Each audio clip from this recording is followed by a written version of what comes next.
We interviewed several of the top compliance officers across the country on the topic of education. Education is a key element of a compliance program. It can be as formal as an event or an education series, or as informal as an everyday interaction of the compliance staff. Regardless, it can be challenging to identify, summarize, create, and disseminate education. Our audience is savvy, busy, and somewhat skeptical at times, but the speakers in this series are also savvy and very innovative. I'm going to keep this clear and concise. The Incident to rules have been around for a long time. Here's an excerpt from the Medicare manuals. Such a service or supply could be considered to be incident to when furnished during a course of treatment where the physician performs an initial service and subsequent service of a frequency which reflects his or her active participation in and management of the course of treatment.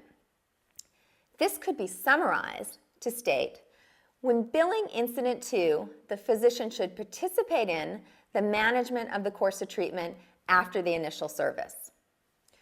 Summarizing complex rules is difficult, but it's an area where compliance can add value to an organization and make education more effective and well received.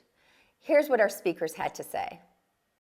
When we do training, we're always trying to think about the attention span of the person being trained, because we don't want to do training just to get it over with and to be able to say that we've done it. We want to do the training because we actually want them to change their behavior and their practices and their jobs after having gone through it. So we do focus on dividing it up into short segments. I started out providing employees with too much content. And over the years, what I've learned is that the important piece of education is to boil it down to the fundamental things that are, one, easy to understand, and two, that are really necessary to understand.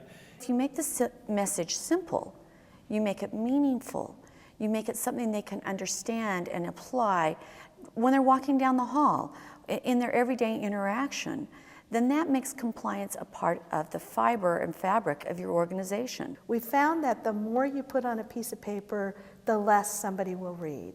So we really try again we sort of bullet what the key area is of concern that we want people to know.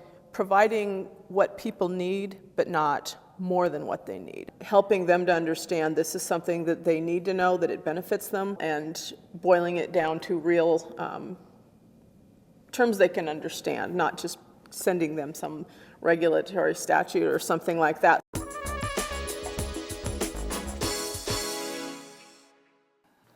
But will you still treat me? Yes, I will stay involved with the management of your treatment, and if you were to have a new problem, I would examine you. All of our speakers talked about the importance of using real-life examples like this program.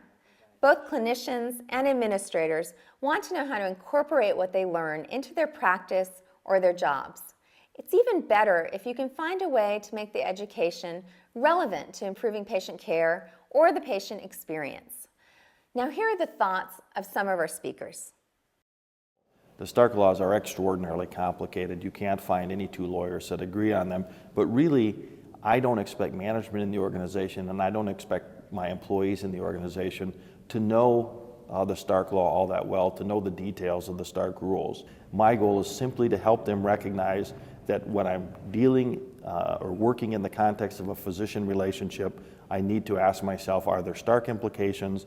And if there may be Stark implications, I need to bring in the experts in that area to help me through that process. We really focus on making sure that we are targeting the education at the exact needs of those individuals. Oftentimes, education goes right over people's heads because it's more targeted on the needs of the person who's doing the education than on the person who is hearing and receiving the education. I've been in sessions before, given real life examples, and an employee would raise their hand and they said, I never knew that.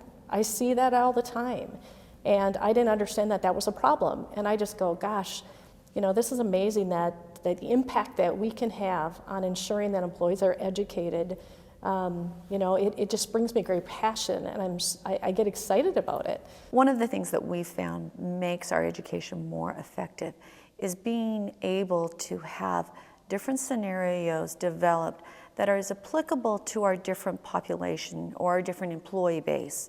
For instance, if I'm talking about conflict of interest and I'm going to have this education viewed by the board, I may have a very general concept of our policy, but written materials then would go through specific scenarios that would be applicable to our board.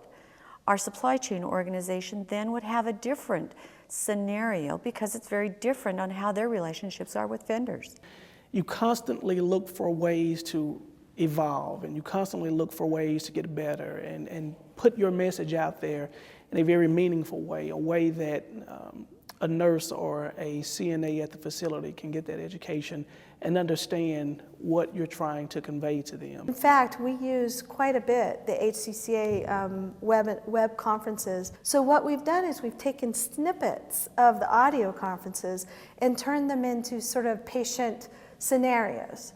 And we might take 20 minutes at a time and just kind of go through how this might relate to a particular clinician population, and then actually take advantage of the real-time information we've received and then take it to the bedside level. That's pretty exciting when you think about it.